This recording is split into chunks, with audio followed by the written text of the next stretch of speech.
everyone, and welcome to another Home Tech. I'm Seth Johnson, joined as always by Jason Griffing. Jason, how you doing? I'm doing great, Seth. How are you? Pretty good. It's been a long day. You've been recording all day, it seems. You jumped on the mic early. I did. Yeah, I'm doing that in video conferences for work. I've spent quite a bit of time on this computer today. I am recording again as I did last week from my laptop, so I do apologize for a little lack of audio quality on my end. I am having some issues. I think I've narrowed it down to a bad cable on my main recording setup, and actually you'll hear it. We have I'll go ahead and tease our interview on this episode. We had Stuart Burgess on from Home Tech Gallery, and may sound like a familiar name. There's actually no formal affiliation at all between what they're doing and our podcast here, but a pretty cool new initiative based over there in the UK, and they're really trying to build a community of installers and end user facing portions of that as well, Seth. So really, ultimately the end goal there is for consumers to be able to get on there and find a qualified professional and understand what these professionals do, and then a lot of cool stuff on the back end for the professionals as well, in terms of networking and eventually some membership benefits and stuff like that. So, Seth, you had some stuff come up this afternoon. We did the interview at a little bit of a different time than we normally do because Stuart is over there in the UK, and so we did it a bit earlier in the day. So it was just me and Stuart for that. And look forward to sharing that with you and the audience. Excellent. Oh, I can't wait to hear it. Yeah, let me come full circle, because I should mention that there were a couple of times there in the interview where I think I was having some audio issues. So if that does come across when you're listening again, apologies. I think I've narrowed down the issue, and we'll get back on track here with our higher quality production very soon. Yeah. No more recording with a headset on a laptop. You sound like a guest, Jason. No. You sound fine. I think we can plugged into a laptop. Yeah, we can play around, and we can fix it in post, is what they say, right? That's right. Yeah, that's right. Cool. Well, yeah, like I said, a fun interview. We've got a few news topics like we typically do that we're going to kick around. Before we jump into that, I want to take a moment quickly to thank our supporters of the show, like we always do, our patrons, as we call them. If you're interested in supporting our efforts here, if you enjoy the podcast and want to contribute in a small way, you can head on over to HomeTech.fm/support. Once again, that's HomeTech.fm/support, and that's where you can learn about our Patreon page, which is a way that you can contribute to our efforts for as little as $1 a month. We've got a bunch of people that have come on board and done that, and we really appreciate it. So thank you very much. Yep. I also want to thank people who've taken time out of their schedule to join us on the live stream tonight. It looks like we've got a couple on the live stream, and then a couple more in the chat room. So definitely want to give you guys a shout out and say thanks very much for joining us this week as we plow into the week's news and then listen to the interview. That's right. So, Seth, before we get into news stories, I wanted to give you a quick update. We have actually started here at my house to dip our toes in the water in terms of cutting the cord. Oh, and something that I've talked about a number of times here on the podcast, and we were sort of joking about it before we hit record tonight. The amount of TV that gets watched in this house is not a lot. It's not a lot, and it's the vast majority of that consists of shows that parents of young children will know very well. So we're talking about the Bubble Guppies, the Paw Patrols of the world, and so it has definitely become increasingly clear to me, if it wasn't already, that we are paying way more for DirecTV than we are getting in terms of the value. So trying to map out that situation, and one of the big challenges, Seth, that I am up against is that my wife, and it's a guilty pleasure of hers, she will fully admit that, is a big fan of General Hospital.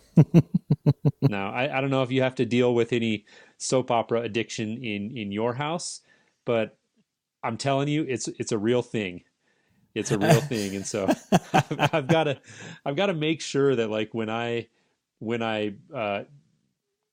jump off the ledge, so to speak, and actually get rid of DirecTV, I have to be 100% confident that we've got a system in place that will allow her to watch her daily episode of General Hospital. And so what I did actually this past week is I activated a trial version of Hulu.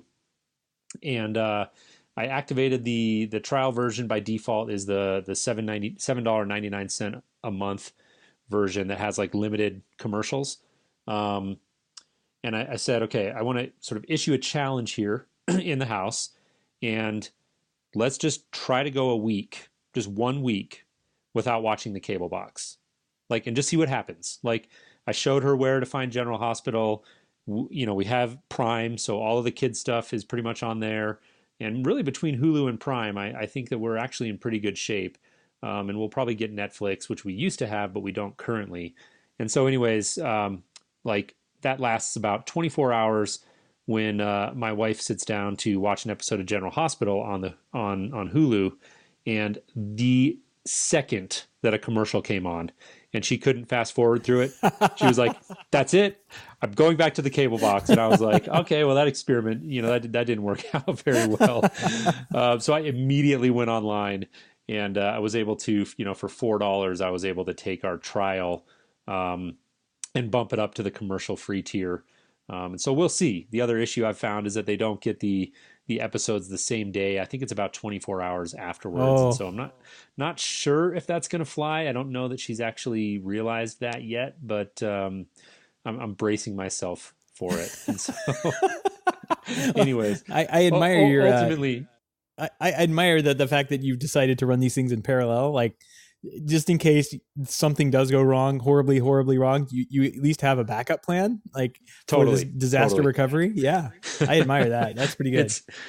That's my strategy. And so, ultimately, actually, the plan is to get something in place like a Tableau or some sort of similar solution that'll allow us to record over the air, because, of course, General Hospital's on ABC, as are a number of other shows that she likes. They're on the big networks, and we can get those for free in high definition over the air. And so we do need to get a solution in place that'll allow us to record those and watch them. What I'm trying to do is find a cheaper solution so that we can cut the cord, be done with it, and then take the money that we're saving by not paying a cable bill for a few months and put that towards a solution like a Tableau or something along those lines. So really just trying to bridge that little gap there and see if I can make it work. But yeah, it's definitely going to be a little bit of a few weeks of running things in parallel to find out where the holes are, so that I don't paint myself into a corner. Yeah, I mean, from my experience, there are those holes. There are things that you'll come up against. We are doing Hulu, but we don't do I think we're just doing the regular version where there's commercials. And they're the same couple of commercials every single time. So you just kind of get used to them, and you walk away and they play in the background. Yeah. Not if you're my wife, No, you got to get to the end of that cliffhanger at the end as fast as humanly possible before. Yeah, that's right. Yep. So I think there are a number of other like downsides to cutting the cord, and I think you'll run over them slowly. I don't really have them like parsed out, but I know that since we started doing the over-the-air stuff, or cutting the cord and doing over-the-air, there were a number of like little small gotchas that came up, and there's no real way around them. Like right now, I was looking at like, we don't have a DVR set up, and we're kind of we do like the awards stuff. So like the Grammys are on the other night. We ended up just watching them live. Somebody tells me that there's a game on this weekend. I completely bypassed on that one. So we'll have to watch that one live too, I think. But yeah, that'll be that's where I think you're going to run into your like run up against like what the limitations are. And then of course, like there's always like the app just doesn't want to work, or they do an update and the interface changes and it's frustrating to use. Like the Hulu app is, compared to what it used to be, which wasn't all that great, it's like even worse now. So the Hulu experience has gotten worse. Yeah. But I think if you're just looking for that live TV, there you've been mentioning Tableau, but there's a number of other options that you can do. But Tableau is looking pretty nice right now. They've had a Roku app, Amazon Fire TV app, Android TV app in the past, but now they have an Apple TV app, and I didn't realize that, but Tableau is like an all-in-one device. It's got 2 and 4 tuners built into it. Right now, I'm using the Silicon Dust tuner, which is I think it's a single tuner, ATSC tuner. So single tuner goes into an amplifier, antenna, and that my Apple TV has an app that just reads the video feed coming off of that and tells it what channel to change to. And that works. But you don't. But you don't currently have the ability to record the over-the-air stuff. No, I don't. The app channels, which is what I've used, does now have or has had for some time the ability to activate a DVR function. And I have not really done that. I noticed the other day that I had seen this, and I think we talked about it on the show, but I have Plex running as well. And I was like, oh, Plex has a DVR function. But the interface into actually tuning into channels is absolutely horrible. It's basically like cover art of the shows that are actually playing right now. And if you want to get in and maybe record them, I guess you can do that somehow. I haven't done it, but like there's no way that I can see to really go, 5 days out or 3 days out or even 24 hours out easily and figure out, okay, this is going to be recording on this channel at this time, set up this recording through Plex, and maybe they'll fix that later on. I don't know, but like it's not good right now. Channels is much better interface because it's got the grid channel guide that you're used to, right? And it's a simple, it looks just like a cable box running on your Apple TV. So maybe one day I'll activate the DVR and see how well that works on it. But for the most part, we don't need it because we're using the apps that you talked about: Netflix, Hulu, HBO. We're just using those other apps for the recorded content and not really worrying about what is on the air. But you have a completely different use case with that addiction. Oh, do I ever? Well, yeah, Tableau. Yeah, definitely. Tableau is an option we've looked at, but like you said, there's a bunch of them out there, and I'm actually having fun sort of researching them and figuring them out. And we'll continue to talk about this on the show, Seth. I think it's a fun topic, and it's something that I know is relevant for a lot of people. You look at the number of cable and pay TV subscribers that are leaving, and you just know there's a lot of people out there trying to navigate this landscape. And so it's a good time though. Have so many options to pick from. It's a great time to do this. Right. So won't belabor that anymore. Tableau, speaking of Tableau, is one of our news stories we had here. Some new features for them. So if you're familiar with Tableau, they've been around for a while. We had them on the show. I should have pulled the episode number up here ahead of time, but it was a while back. I don't remember if they had just launched or what the story was exactly with them. When 57, way back. Episode 57. So it was quite a while ago, and really cool technology. Just a little, I guess they call them like a headless unit, meaning it doesn't have HDMI output on it, is what I believe that term means. And the idea here is you hook an antenna up to it. It can record all that over-the-air content, and then it can stream it to apps throughout your home. So you could have Apple TVs or Roku spread out on your different TVs, and it can stream shows that are recorded over your network to the various TVs. So they released a few new features that are pretty, I would say, standard on your quote-unquote traditional DVR, like that you get from the cable company. So these are things like you can, if you set a series recording, you can limit the number of recorded episodes that it keeps. You can choose which channel to record a program from. So sometimes you set a recording of a show, but it has reruns that air over and over again on a separate channel, and maybe it's grabbing both of those. So you can get around that now. And also starting recordings early and adding buffers to the end, which is big, like for sports, especially. If I ever record like a Broncos game or something, I always added like a big 1 or 2 hour buffer on the end in case it went into overtime. So again, fairly standard features in the world of DVRs from like your cable company, but cool to see that Tableau's adding those, and definitely timely for me to see that story come across my feed. Do you have any? I'm looking at it now. I'm trying to see what the Tableau costs. Because I'm also, I think I want to say it was like $100 or $200. Yeah, I want to say it's a little bit more than that. We can look it up here quickly while we're talking, but I want to say, they've got a couple of different units. Looks like $200 here. I'm seeing one, okay. The 2-tuner. So they've got a 2-tuner that's a couple $100.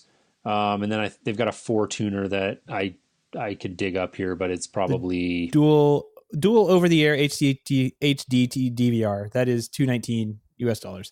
So that's a dual tuner. It's got over the air antenna into it.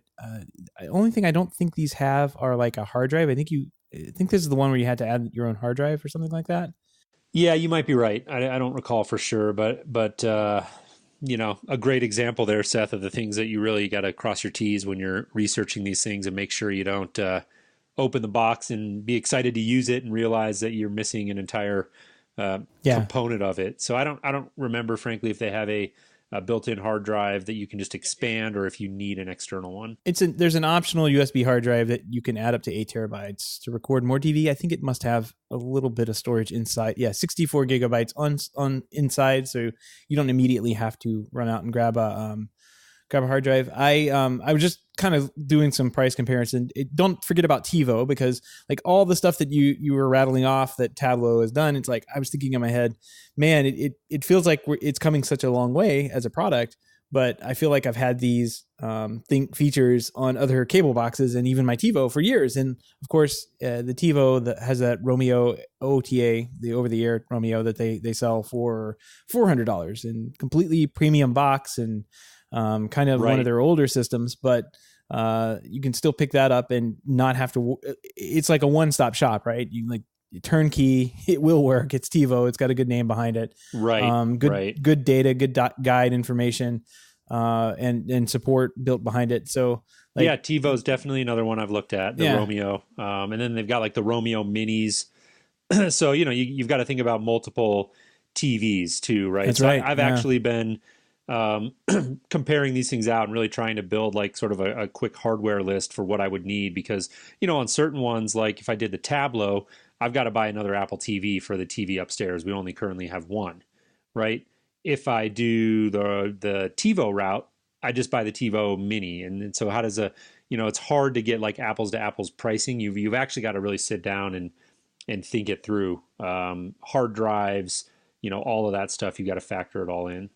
Yep. Yeah, the TiVo Mini is the same price as an Apple TV, so right. It's Tableau is definitely looking like it's going to be a good fit for you, in this particular situation. But it's interesting how many choices that you have these days to kind of get into this cordless world, or cordless world, the cutting the cord and getting away from cable TV services. It's really interesting how many of these companies have kind of gone out of their way to make products that could help you with with your particular type of setup that you're trying to do. Yeah, totally. Expanding market for sure. Well, we've got a few other quick stories here. 3 stories we're going to hit on, I think, fairly quickly, and then we'll move into our interview with Stuart from Home Tech Gallery. These are all 3 voice control related stories. First one is making a big stir in the headlines, and I have to admit, I read the headlines and was convinced that Alexa was going to be getting a new voice based on a Super Bowl commercial, but it turns out, Seth, that may not actually be the case. Yeah, I mean, it's a little teaser commercial, and that came out beforehand, and now the full commercial's come out, and it's kind of like it's a good joke. We'll put a link to it in the show notes. It's a great commercial. Yeah, it is a really good commercial. What I'm more impressed with, I mean, it's not like Amazon doesn't have enough money to do this, but I'm very impressed that they're featuring the Echo and putting it out on a Super Bowl commercial. Like it's really good to see like these home technology devices go out to an absolute mass market, right? Because the Super Bowl is going to bring in millions of eyeballs, so it's good money to do something like this and actually write a good commercial. It turns out it's kind of hard to do because a lot of the Super Bowl commercials aren't very good. But this one, I think this is a pretty good one. So we'll yeah. It's good. Definitely. We'll link to it in the show notes, HomeTech.fm/197. Again, that's episode 197. Make sure you go there because there's a few different, like Seth alluded to, there's a few different, couple of different versions at least floating around of this. There's the quick like 30-second teaser that had everybody talking, and then there's the full minute 30 long one that sort of throws the little twist at the end. And so we'll leave it at that. Head over to the website and check that out. Yep, definitely. Well, speaking of the voice control market, it looks like Google Home is doing a lot better than the Amazon Echo. There was a push, obviously, over the holiday season. Google was everywhere. I was going through doing my Christmas shopping and looking around on the shelves, and as soon as you'd walk into like a Best Buy or Target or anything, Google Home they'd have little Google Minis just stacked up and like in your face. And it turns out it was a pretty good thing for them to do. They grabbed 40% of the US holiday sales. That's pretty crazy. Yeah. Yeah. This one definitely got my attention and clicked through. It's a story from GeekWire. It says a new study released this past week by Consumer Intelligence Research Partners. Study estimates they got it looks like 40% of U.S. holiday sales. It says there are now 14 million Google Home units in U.S. homes. Still less, I should note, still less than half of Amazon's estimated U.S. Installed base of 31. Of course, these are estimated numbers. Nobody knows those to be facts, but there's various estimates that are all, I think, up in that tens of millions category. But Google's been surging, and so they're gaining some market share, and I'm not terribly shocked. I think they have a very compelling offering in terms of how familiar people are, of course, with the brand, and they're. I think, Seth, you and I have talked about it probably numerous times. They're the best positioned out of all of the companies doing voice control right now to really leverage just AI and all of the data that they have. And say what you will about that. I know the amount of information that Google has about people is kind of frightening to some. It doesn't tend to bother me that much personally, but I get it. And so, say what you want about it, but the fact of the matter is Google has more data than anyone on Earth, and they'll be able to leverage that with some really interesting results. So Yeah. not surprised to see it, but definitely a noteworthy headline. Yeah, I've actually had a Google Home sitting or a Google Mini sitting right in front of me on my desk for the past couple weeks, and I've been really impressed with what it does. Like everything that the Amazon Echo does inside the house, this thing can do. And at least in my situation, it looks like they're getting better every single day. There's a lot more integrations, I think, with the Amazon Echo, but for what I actually use it for, which is like most people, tell me the news, tell me a joke, and set a timer. Like Right. It really does a good job of that. I mean, it's got a good voice. The app is so much nicer to use than the Amazon app. I've been pretty happy with actually using it. I have the little mini one because again, during the holidays, Target basically paid my wife to take it off their hands. Like there was a gift card or something involved. And she said, okay, I'll get that, put it in the stocking, and I'll get a gift card out of it. And yeah, so I've got a nice little Google Mini sitting here on the desk. And I got to say, it's a very nice device. I'll have to put this up against the Siri in a can when I get it, right? Yeah, that's right. And so I don't remember, Seth, if we formally announced that. I know we talked about it last week. Did you? Oh, yeah. Yeah, we talked about it, but you did pull the trigger, right? So you've got I pulled the trigger. Nice. Yeah.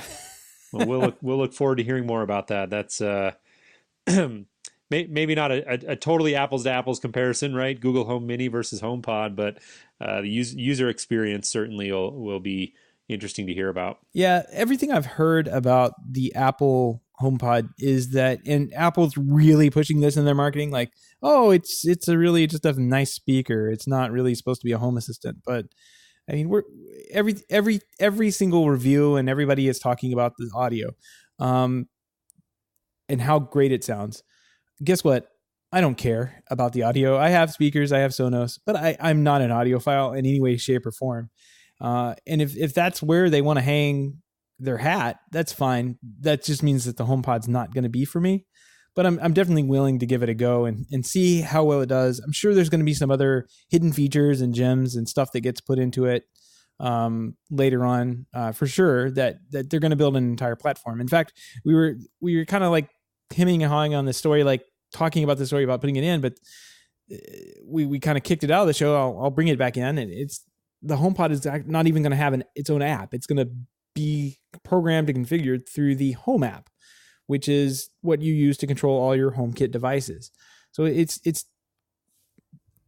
going to be kind of this strange Apple product that doesn't exist like any other Apple product in any kind of way. It kind of like gets buried into a settings screen almost of another app. So I'm very interested in how that's going to work long term for Apple. But I don't know. what I really want to see out of this is what it can do besides the audio. Like, I don't care about the audio. So I think it's great that it can sound good, but my definition of sound good, like some speakers that I would get excited about are speakers that produce extremely loud noises and no distortion. And I don't think this is going to get even close to that. So yeah. if you can accurately portray a jet engine or, a real gunshot, then I will get excited. But I'm sorry, I don't think a 6-inch or a 4-inch speaker is going to be able to do that anytime soon. So I'll be interested to see what it sounds like, but not that interested. Everything else I'm going to kind of look at is how well it stacks up against like the Google and the Amazon Echo and all of those other things. So I'll be interested to see where it goes with that. And it comes in like February 9th. So that's next week, I guess. We won't have it for next week's show, but maybe for the following week, I'll have some initial thoughts on it. And I'm going to have to do some testing over some time to get a really good idea what it can do. Sure. Okay, well, last quick story we wanted to mention, Sonos came out with a special, and we wanted to, not a ton to say about this, but wanted to announce it in case anybody missed it, because it is looks like a pretty good deal. The Sonos One, which is their newer speaker that's got all of it's got Alexa and I believe Google Assistant out of the gate, or if it doesn't, it's coming soon. Yeah, coming soon. Coming soon, that's right. No coincidence, Seth, here on the price. 2 Sonos Ones for $349. Does that price tag sound familiar? It does sound very familiar. And this is a great deal. Like, if you are in the market and you're not wanting to get a questionable product from Apple, go out and buy 2 Sonos Play Ones, because they will sound great. Or these are Sonos Ones, not Play Ones. Sonos One, which is confusing. Yeah. Well, this is the new one. It's a really good price for 2 of them. And I would definitely recommend it. I heard kind of in our Slack channel that they were extending this offer down to dealers, which is kind of extraordinary. When I was a Sonos dealer, I remember going out and getting clients come in and they would say, "Oh, hey, I saw this over at Target for $50 off," or "I saw this at Target and you get the bridge for free." Like, great, go buy it at Target. I can't do that here. Yeah. So that I'm glad that Sonos is, at least from what I saw from a couple of dealers, they were extending those promotions down into the dealer base, which is great. It will really help Sonos move some product, that's for sure. Yeah, definitely. So like I said, good deal. We wanted to point that out in case anybody missed it. But with that, Seth, let's go ahead and jump into our interview. Again, we had Stuart Burgess on from the HomeTech Gallery and a really interesting new initiative over there in the UK. Really enjoyed my conversation with him, and we hope you enjoy it as well.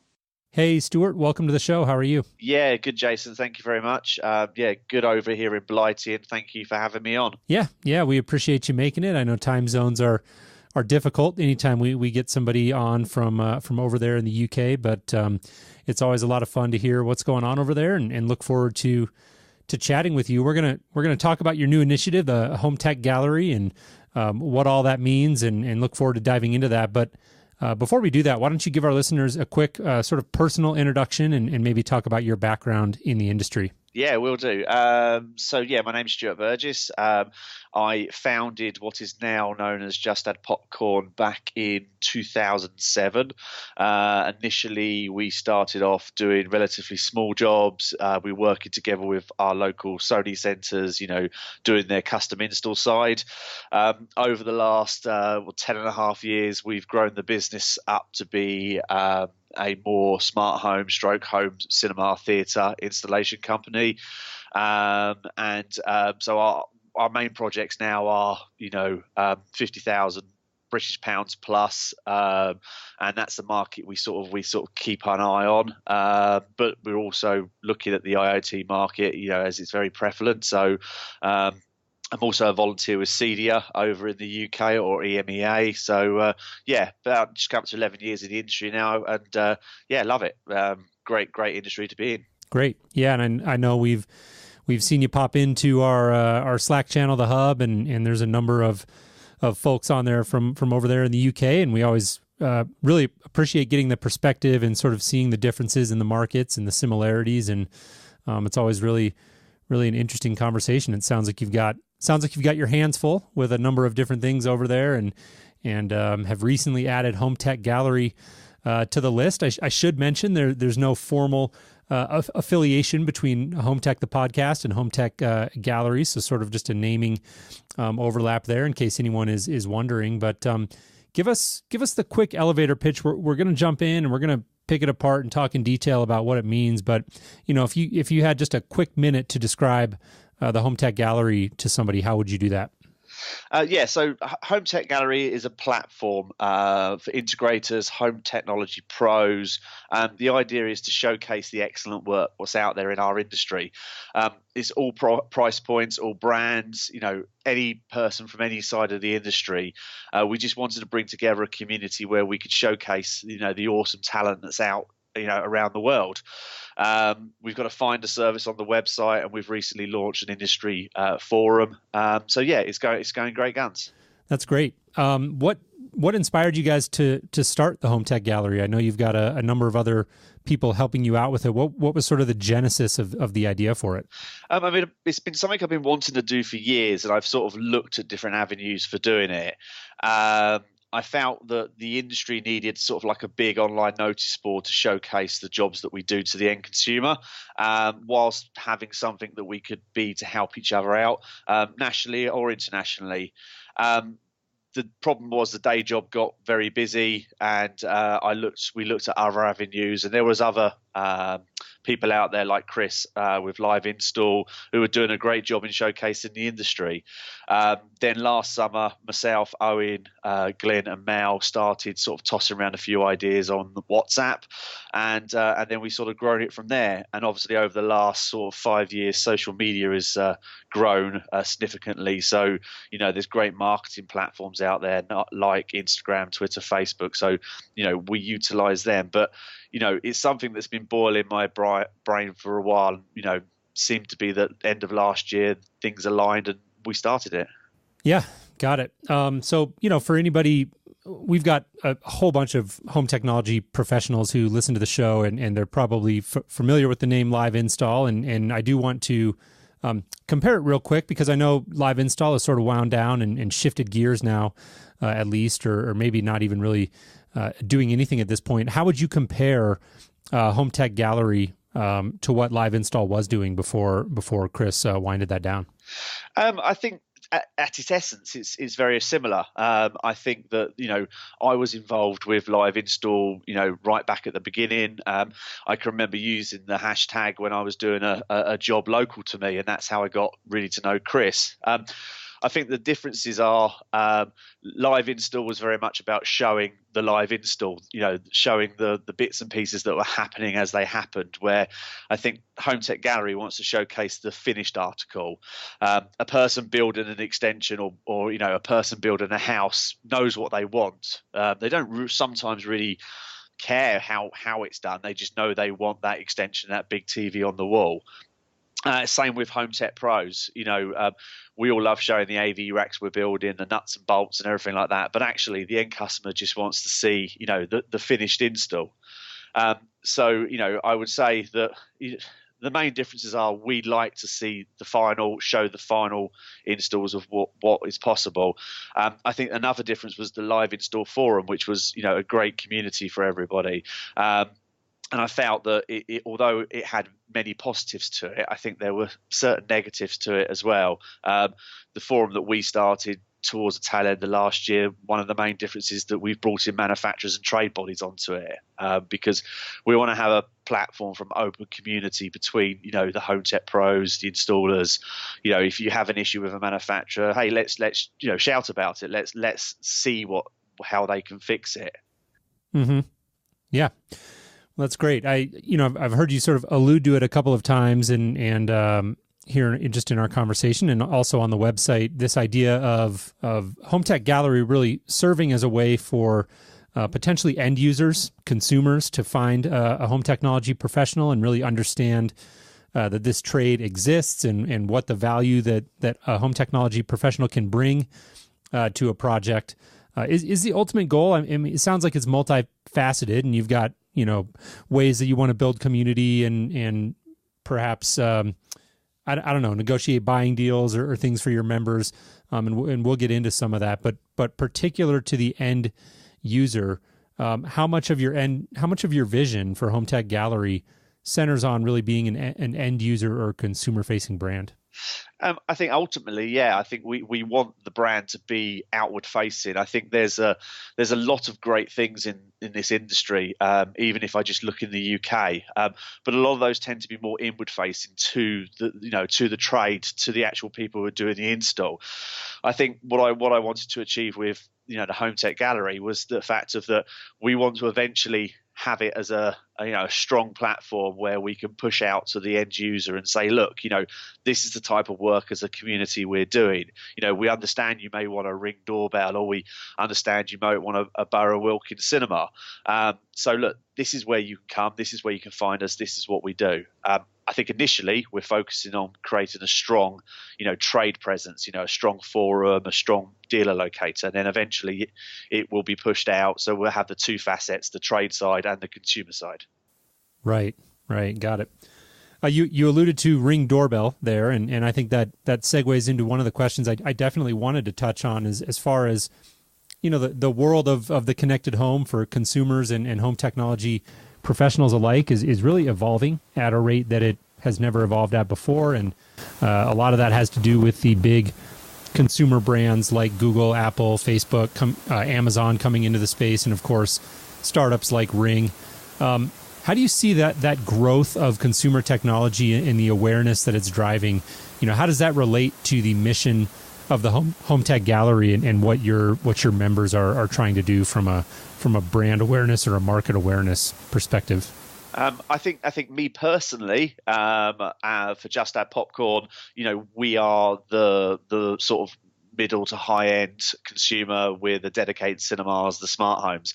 I think there's some great people like JJ Cannon, who you had on a couple of weeks ago, who's doing some very interesting things in this space. And I think there is room for everybody. I think there seems to be a wedge drawn between the IoT and the CEDIA channel, as I know you guys say in America. I think basically for Home Tech Gallery, we just want to showcase really well installed installations. So if it's an Amazon Alexa that's been uniquely installed in a certain way, then for us that's a very, very good install. The same, if it's a new Samsung wall when they finally get released, in a really nice high end residential, again that's a Home Tech Gallery piece. I think that we want to showcase excellent work, whether that is a Ring doorbell or whether that is a very high-end barcode projector setup. It's the same sort of professional bodies that we want to get out there. Yeah. I think that's a good way to look at it. I know that a lot of people, like you said, sort of see this wedge in the market, and it's kind of one or the other. But I think ultimately, it really comes down to just professional installation. And I think, like you said, there is room for everybody in the market. Go ahead. I mean, going back to that comment just briefly. I mean, I spend my day. I mean, I've been on site today dealing with a high-end residential property, intelligent light and everything. Yet, I come home to Philips Hue and Amazon Alexa, and I too, like Seth, have just ordered one of the home pods in to give it a go. So, although my day-to-day job, I do deal with another type of customer. Personally, I still got a very, very close eye on the IoT world, and the two do interact with each other. It's not just you either use HomeKit or you use Control4. I think there's a big world out there for us to all join as a family, and hopefully that's what we can take with Home Tech Gallery to showcase that. Yeah, I couldn't agree more. I think that's a great way to look at it. You've talked about it a couple of times, and I'm curious to learn more about this member locator service and what that offering looks like. If there's a professional in the audience who's listening, or perhaps even a consumer who might be looking for a professional to hire for some help on their project. Give us an overview of what that offering is. So basically the idea behind the member locator was was a couple of things really. Was to give the end user somewhere to go to ultimately find a professional, a home tech professional. They can put their zip code in or postcode in globally, and that will bring up people within their local area to call. Initially, at the moment, we use it as a bit of a bona fide industry member locator. So if you want to jump onto the Home Tech Gallery forum, we ask you to go to HomeTech.fm and basically fill out the little form. We then actually look into your business and prove you're a bona fide legitimate business. We then list you on the dealer locator free of charge, give you access to the forum, and then basically hopefully you'll have some great conversations on the forum, and then hopefully in the future people will come to the member locator and find you and hopefully get you some work. Yeah, that's great. Is it just UK people right now, or do you have also people in the US? Initially, we thought it would be. We thought it would be just the UK, but we then started to see a slow sort of seep of people coming in. So we've got some people from Canada, we got US, we got South Africa. Fundamentally, anybody's welcome. The industry is the same, pretty much globally. I speak to CDM members in South Africa, in Australia, and America. And although we might have different phrases and we may have different legislations, we are one big community. I mean, a great example of this was a few weeks ago where Mel, who has a cinema company in Leeds, and then Jeff in Canada got together to write up a really good blog on lighting in our industry. So I think I think initially, yes, it was the UK, but worldwide welcome. Just pop over to the website, tick in the join the member locator, and we'll send you the invites. Awesome. International presence. That's great. Exactly. I mean, we're focusing a lot on the UK at the moment, so I can't hold any promises to what we would do globally. We're not going to run before we can walk, sort of thing. But it's definitely useful having you guys there and building up an international community. Yeah, definitely. Does it cost anything currently to become a member? Currently, no. Basically, we've just set it up as a complete freemium platform at the moment. We want to sort of get people into the forum, get people onto the dealer locator, get people to understand what we're trying to achieve with the Home Tech Gallery. It's a mix of PR, marketing, advertising from the member companies and on a shared basis. But honestly, to be really efficient, we all know that one day we're going to have to start chucking pound notes to get out to the end consumer. So there will always be elements of the service which will be free, but afterwards, there might be some elements which may be not hidden behind, but placed behind some type of small yearly membership. But then there will be benefits for that for you joining. And this way, we can take that income we get from the membership and push that out to external advertising and things like that. Got it. That makes sense. How has the idea been received locally there by trade partners? I'm thinking architects, designers, builders. Has it had much exposure to that audience? And if so, what's been their take on it? Not hugely, no. I mean, we haven't really gone that far. That's sort of phase two. Phase one, as previously explained, but we've done a little bit of, assessing of phase two. Mel and Glenn have done some research with some professional trades. I too reach out to architects via talking to them directly, and we've sort of raised the issue, asked them what they would like to see, what they would like to get from the Home Tech Gallery. At the moment, we want to get content up. We want to get things to show these guys. So we're looking for content on lighting, gardens, crazy off the wall ideas that we can get on our social media site. So we've got content to show them. Then we'll push it out. Any content that you've given to us to put on social media will go straight back to you guys. So ultimately, yeah, we want to push out to those types of people as well as the end client. But like the end client at the moment, we're just trying to build the backbone of the industry of the Home Tech Gallery. Got it. That makes sense. So kind of focus on community building first, and get a lot of people together and see what comes of it. But ultimately, Yeah, I think that'd be a great idea. I know from my previous experience as an integrator that a lot of times, at least here in the States, builders and architects and designers, although they may have their sort of go-to professionals that they use, there are a lot of them also who don't and don't have a great way of finding them. So I know there are some initiatives here in the States, like the Home Technology Association is sort of trying to solve that problem in one way, but it seems like there's a lot of room for for different approaches there. So that would be an interesting path to see you guys pursue. Are you forming any sort of partnerships, even informal sort of conversational partnerships with CEDIA or any other trade bodies? Yes and no. I mean, CEDIA are great friends of ours. Mel was on the CEDIA EMEA board. I do a lot of industry relations stuff for them. I'm also a teacher for them. And Owen was the Global New Volunteer of the Year last year. So, with CEDIA, we do have a lot of involvement with them. A lot of our members, a lot of the people who post on our sites are award winners and finalists. So I think there's always going to be a collaboration with those trade bodies like CEDIA. And I don't see any problems in that really, because they've got a lot of experience.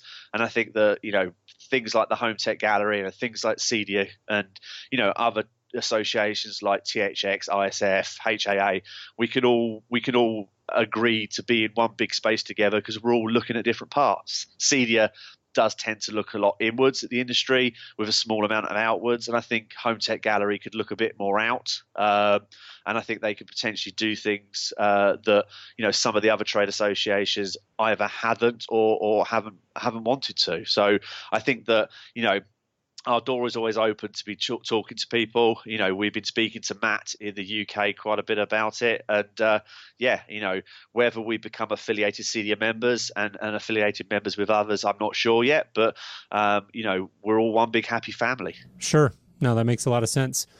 I saw on the website something I wanted to ask you about. So sort of a formal member benefits program. And it looks like that's launching potentially next year sometime. Is there anything you can tell us about that? Pull up the curtain a little bit and give us a preview.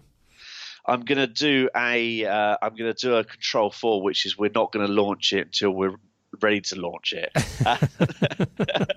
Launch and ship. Yeah, right? Listen to one of your recent interviews with Brad. That's good. We're working on them now. Negotiations are underway with trade bodies, manufacturers, potential partners, but we don't want to sort of jump before we walk again. Towards the end of the year, we'll start to talk to the people that are on the forums with us and talk to the people who are showing an interest in Home Tech Gallery and just say to them, raise those questions with them about, okay, guys, if we were going to charge a membership fee, what do you want? Do you want to discount a supplier? Do you want, free training? What you infuse help you as an individual and as a business? So, we're working on it and something will come of it, but I think 2018 is the year of, the backbone. 2019 onwards, that's when we'll start to push out and we'll do member benefits. All right. Yeah. So we're running up against our time here, Stuart, but I did want to ask you, as this show airs, we're going to be right on the front end of ISE out there in Amsterdam. And I unfortunately will not be attending this year. Or do you have any plans to go? Up until about 24 hours ago, yes, I was going. Hotels were booked, flights were paid for, but I'm absolutely gutted that I've had to sort of turn away at the last minute, unfortunately. One of my projects over here needs me. I've got to do right by my clients. It's a cool little project, so I'm having to step away from it, which is annoying for both Just Add Popcorn and also the Home Tech Gallery. But Owen, Mel, and Glenn are going to be out there representing Home Tech Gallery and representing obviously their own businesses. They're planning a meetup on Wednesday near the CEDIA stand to get a bit of a photograph of the Home Tech Gallery members. So if guys want to get some more information, pop over to the Home Tech Gallery website, sign up for the forum, and all the information will be on there. Awesome. Well, that's a bummer you can't go, but I guess somebody's got to stay home and work, right?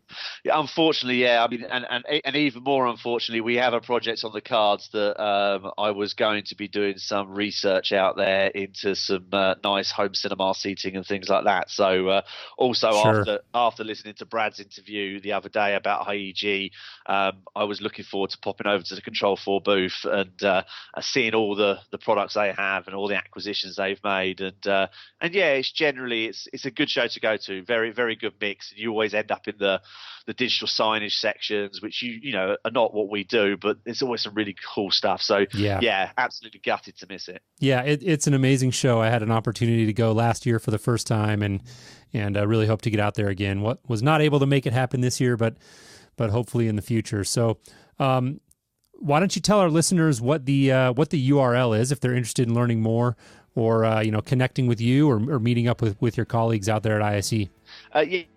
Yeah, so I mean, for HomeTech Gallery, simple HomeTech.fm is the website, and then pretty much all social media. So the Instagram is up there showing off, case studies, Facebook as well, a lot of communication on Twitter.